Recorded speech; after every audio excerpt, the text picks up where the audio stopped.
the cup of salvation. Sitting here with St. Anthony celebrating his feast day, and I know so much of our devotion to him really does come down to finding lost things. He comes through, doesn't he? He really does.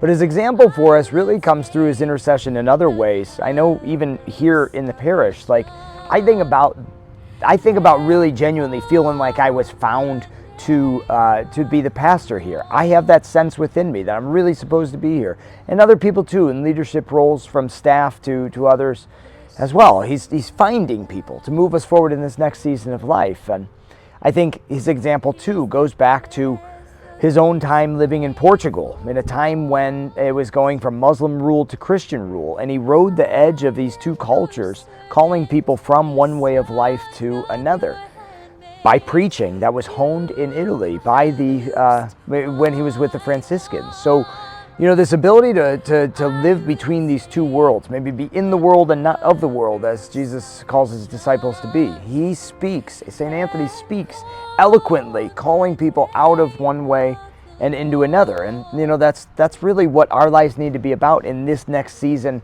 in the Western world, in the United States, to recognize that, there's this accelerating change in culture, but the divide remains what it's always been, the world and not the world, the world and the church. God calls us out of the world and into the church. And by our preaching, honed maybe by the intercession of St. Anthony, may we call others to a different way of life, a higher way of life. Let's celebrate him well and truly live after his example, praying for his intercession, not just to find things, but to find those people that ought ultimately to belong to the Lord. On the name of the Lord.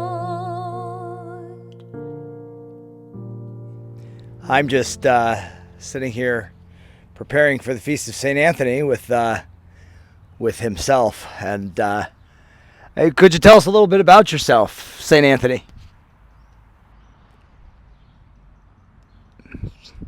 Profound. Sighs too deep for words. That's what I got to say about that.